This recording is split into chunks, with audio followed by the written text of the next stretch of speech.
নমস্কার, my story my blog চ্যানেলে আপনাদের সবাইকে স্বাগত। আশা করি সবাই খুব ভালো আছেন। আজকে একটু গল্প করতে চলে এলাম। আমি তো কখনো লাইভে আসিনি, ওই জন্য লাইভে এসে গল্প করা আপনাদের সঙ্গে ওটা আর হয়ে ওঠেনি। তো ওই জন্য এরকম ভিডিওর মাধ্যমেই মাঝে মাঝে কখনো চলে আসি, মানে সামনাসামনি একটু গল্প করার জন্য। তো আজকে একটু গল্পও করব, সেই সঙ্গে একটা টপিক নিয়ে আলোচনাও করতে চাই, কারণ এই সমস্ত বিষয়গুলো নিয়ে না যত আলোচনা করা যায় তত আমাদের মধ্যে অজানা জিনিসগুলো সম্বন্ধে একটু সচেতনতা বাড়ে। তো যেটা নিয়ে বলতে চাই সেটা হচ্ছে আমাদের মতন যারা ক্রিয়েটার, কন্টেন্ট ক্রিয়েটার, যারা বিশেষ করে ব্লগিং করছেন, ডেইলি ব্লগিং করছেন, তাদের মূলত একটাই সমস্যা, সেটা হচ্ছে ভিউ নিয়ে, যে ভিউ বেশি হয় না। তো আমরা এমন না যে এখন কেউই সেরকম কিছু জানে না, সবাই একটা চ্যানেল খুলে মোটামুটি টেকনিক্যাল যে সমস্ত স্টেপগুলো থাকে সেগুলো কিন্তু আমরা ফলো করি। যে সমস্ত সেটিংসগুলো অন করার কথা বলে থাকে, যে এই সমস্ত জিনিসগুলো করলে ভিউ ভালো হবে। তো আমরা কিন্তু সবাই সেই জিনিসগুলো করি, এমন না যে ভিডিও করছি আর ছেড়ে দিচ্ছি। তো সেই সমস্ত টেকনিকগুলো ফলো করেও দেখা যায় যে ভিউ বেশি হয় না, রেগুলারিটি মেনটেন করেও দেখা যায় যে ভিউ বেশি হয় না। তো তখন একটা দুশ্চিন্তা মাথার মধ্যে চলেই আসে যে কি কারণে, আমি তো সবকিছুই ফলো করছি, সবকিছুই ঠিকঠাক করছি, তাহলে ভিউ হচ্ছে না কেন, ফলটা কোথায়? তো আমার ইউটিউব জার্নি অনেক দিন হয়ে গেছে। তো আমারও এরকম কিছু কিছু জিনিস না নিজে এক্সপেরিয়েন্স করতে করতে সেই অভিজ্ঞতাটা হয়। তাছাড়া এমনি অনেক সময় আমরা শুনি বুঝি ঠিকই, কিন্তু নিজেদের এক্সপেরিয়েন্স না থাকলে জিনিসটা বোঝা যায় না যে কেন এরকম হচ্ছে। কারণ নিজের ভিডিওর ফল্ট নিজেরা ধরা যায় না। অঙ্কে ভুল হলে যেমন সেটা নিজেদের ভুলটা চোখে পড়ে না, ওটা টিচাররা এসে ধরিয়ে দেবে যে এই সমস্ত জায়গায় ভুল হয়েছে। তো ভিডিওর ক্ষেত্রেও যখন আমরা প্রথম দিকে ভিডিও বানাই তখন মনে হয় যে আমি তো ভালোই ভিডিও বানাচ্ছি, কিন্তু ওটা দর্শকের কাছে কতটা অ্যাকসেপ্টেবল সেটাই হচ্ছে মেন বিষয়। তো আজকে আমি দুটো বিষয়, যেটা আমার মনে হয়েছে যে দুটো বিষয় হচ্ছে সব থেকে ইম্পর্টেন্ট ভিডিওতে ভিউ আনার জন্য, সেই দুটো বিষয়ের কথাই বলবো। যেটা আমি বললাম যে টেকনিক্যাল ব্যাপারগুলো তো এক সাইডে রয়েছে, সেগুলো তো আমাদের করতেই হবে, সেগুলো আমাদের ফলো করতেই হবে, সেগুলো না করে কোনো উপায় নেই। যে সমস্ত ট্যাগগুলো দেওয়া, সঠিক ট্যাগগুলো দেওয়া, তারপরে ডেসক্রিপশন বক্সে ডেসক্রাইব করা আপনার ভিডিওর মধ্যে কি কি আছে, এগুলো কিন্তু দিতে হবে। এগুলো অল্প কিছু দু একটা দিয়ে কোনো লাভ নেই, কারণ ওই ট্যাগ অনুসারেই কিন্তু আপনার ভিডিওকে আইডেন্টিফাই করবে ইউটিউব।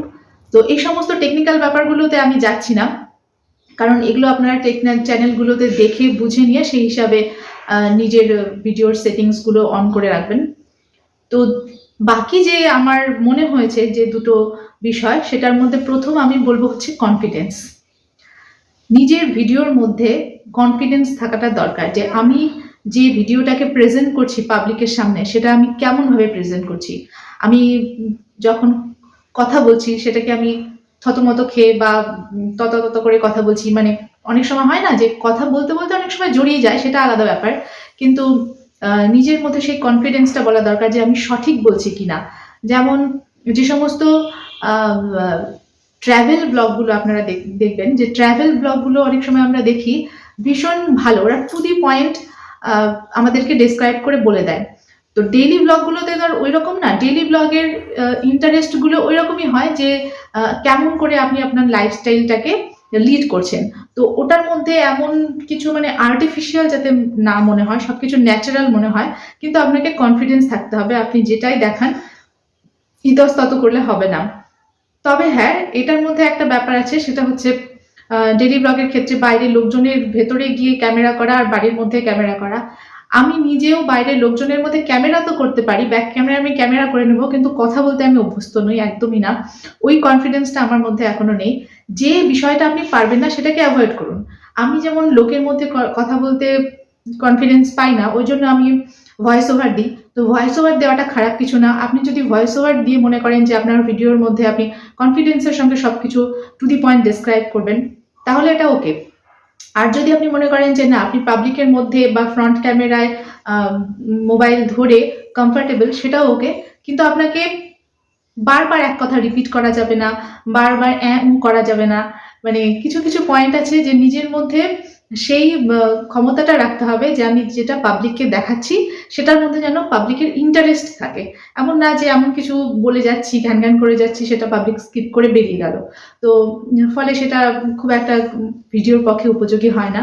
ওই জন্য নিজের মধ্যে কনফিডেন্সটা দরকার।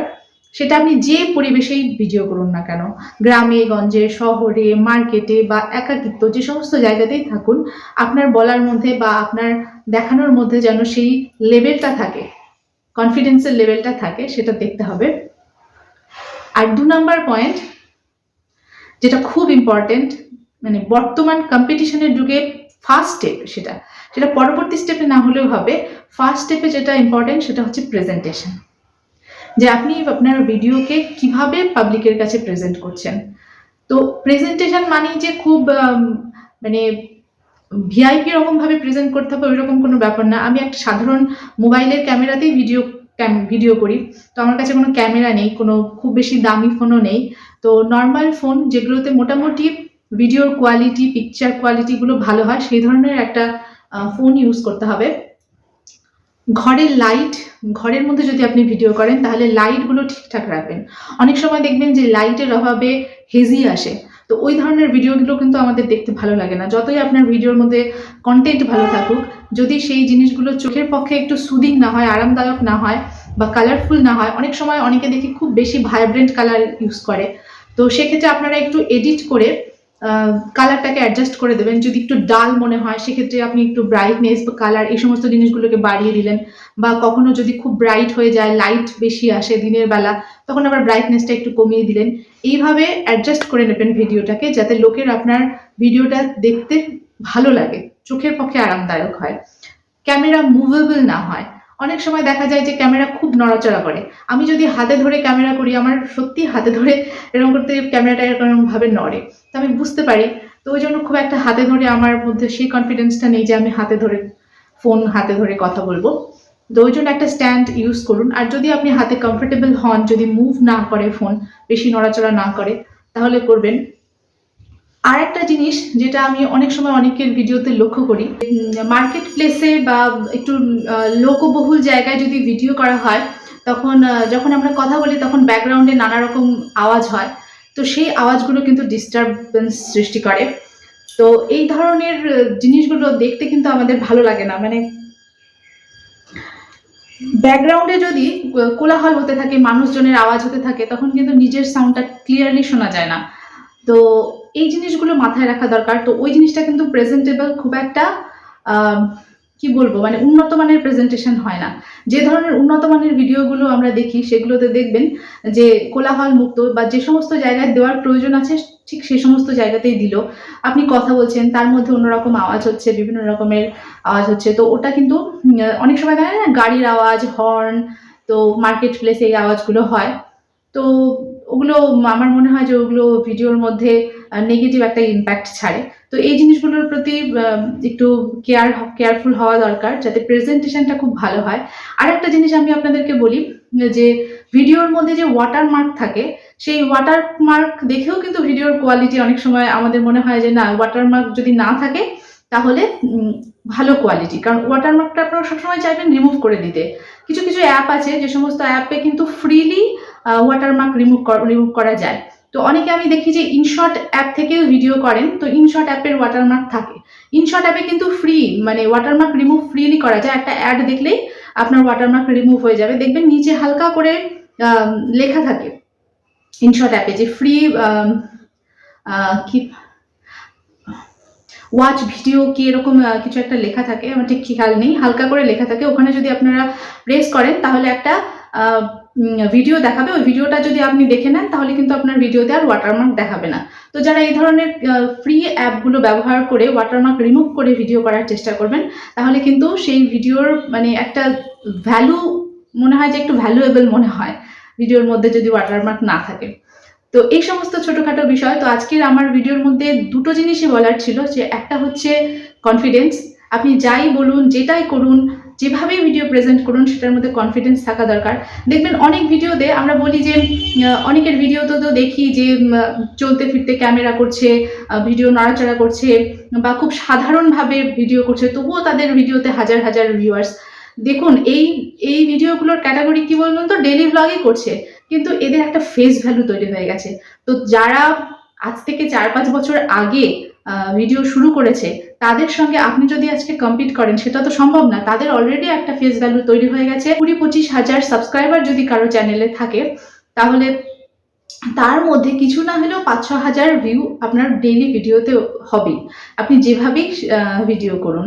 তো তাদের সঙ্গে নতুন যারা উঠতি, মানে চ্যানেলটাকে নতুন দাঁড় করাচ্ছে, তাদের সঙ্গে কিন্তু কম্পিটিশন করলে হবে না। আপনার নিজের গ্রাউন্ডটা সেভাবে তৈরি করতে হবে। আপনার যদি একবার ফেস ভ্যালু তৈরি হয়ে যায় তখন আপনাকেও কেউ আটকাতে পারবে না, কিন্তু নিজেকে দাঁড় করানোটা সব থেকে কঠিন কাজ। তো অন্যান্য যে সমস্ত বিষয়গুলো, টেকনিক্যাল বিষয়গুলো আপনারা মাথায় রাখুন ভিউ বাড়ানোর জন্য, আর সেই সঙ্গে নিজেদের প্রেজেন্টেশনকে একটু ভালোভাবে দেওয়ার চেষ্টা করুন, আর কনফিডেন্স সবসময় বজায় রাখুন। তো এই ছিল আমার আজকের গল্পগুজবের মধ্যে কিছু ছোট দুটো টিপস।